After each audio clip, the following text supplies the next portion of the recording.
Over in the North Carolina House, it will operate under an outright Republican majority for the first time since the mid-1990s. Mecklenburg County Representative Thom Tillis is the Speaker of the House. Forsyth County Representative Dale Falwell becomes House Speaker pro tem. Former House Minority Leader Representative Paul Stam shifts into the House Majority Leadership post for 2011. Former House Speaker Representative Harold Brubaker will serve as the primary chairman of the House Appropriations Committee. That committee will write the House version of the state budget. Representatives Tim Moore and Stephen LaRoque are co-chairmen of the House Rules Committee.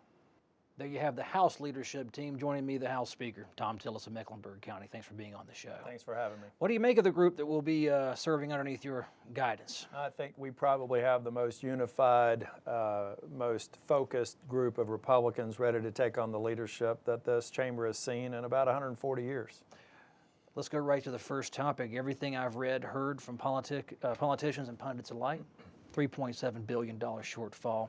You say you can tackle it without taxes. Yeah, I think I absolutely do. In fact, not only will we need to tackle it without taxes, but we need to make it very clear that the taxes, the sales tax, the temporary sales tax, and the income tax surcharges are sunsetted on June 30th. The thing we've got to do is just look at each of the areas, the key areas of government: education, health and human services, transportation, justice and public safety, and general government. And we need to make tough decisions about where funding has grown in non-core areas and go after them first. The other thing that we're already doing in cooperation with the Senate and with the governor's office is sending a very clear message to the people leading areas of government today to spend less and revert more, so that the cuts we have to make next year will be less than they would otherwise have to be.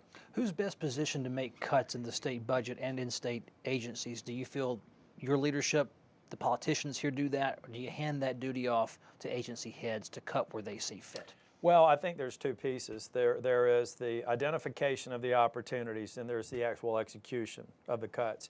And that has to be done in a balance. I think that we'll use education as an example. It's the one that most people get to first. Getting the chancellors, getting the community college presidents, getting the superintendents of K-12 public schools in a room now, and talking with them about the constraints that the legislature places on them that makes it more difficult for them to spend money the way they see fit. That's job one. So as we're identifying the areas that we think maybe we're spending too much, maybe it's grown too much, we're also having these discussions with the senior management, the leaders of these organizations, to identify execution strategies that make sense to them and that they think will make it more likely they can execute without harming core services. Are you listening to what they have to say? Or are you hearing more of the, you can't cut there, this is too important? No, actually, the thing I've been most pleased with since I was nominated on November the 20th, I have met with Tom Ross, I've met with chancellors of a couple of universities and some community colleges. We're about to set up meetings with superintendents of schools.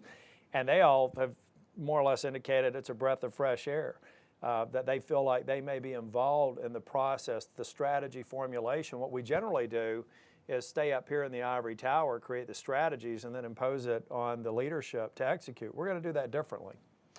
When you go to cut $3.7 billion, I'm presuming you've never cut $3.7 billion in your professional career, but do you cut it $100,000 at a time, or do you look for $1 billion at a clip, or $500 million? Where do you start? Well, I think you have to go through the process first. I don't think I've been responsible for cutting $3.7 billion in my career, but on a percentage basis for large organizations, I've cut a lot. I've had to go through downsizing activities when I was at IBM, and the same at Price Waterhouse. So those techniques apply, and I've done it with other businesses that have called us in when they're in trouble, and we're in trouble. So what we have to do is go in with the idea that everything is on the table. What we have to do is go in and talk to everybody from teachers in the classrooms up to the senior administrators and say, give us your perspective on things that you see happening that maybe don't really benefit you in the classroom and produce classroom outcomes, and the things that honestly are just things that you would like to have off the table. Then we'll have to make that assessment. So it's more of we're going through an identification phase right now for the opportunities. And I might add, we're doing this a lot sooner than the legislature has done in the 4 years I've been here, and I've been told decades, because we'll start our first committee meetings next week. Appropriations will meet next week. And they will continue, and they will get that process down. So I think a lot of the opportunities will be identified far sooner, and that gives us more time and more likelihood that we'll get out of here earlier rather than later. Do you see tackling one issue at a time as a priority, or do you see parallel tracks of legislation that you consider very important? Well, you see the band I have on, it says jobs and economy. Our promise to the people was to get the budget in line with revenues and do what we could to take the burden off businesses and give people an incentive to grow jobs, create jobs. So that is our first priority. We also have to focus on redistricting, and there's a certain amount of capacity that has to be there. And those will always be the things that we'll be watching to make sure that other legislative agenda items that will invariably be introduced do not detract from that. But everyone needs to understand that we're not here to just pass 3 bills this year. We will be lean. We will have limits on the number of bills that can be introduced to send the very clear message that we're going to remain focused, but we'll still pass several hundred bills.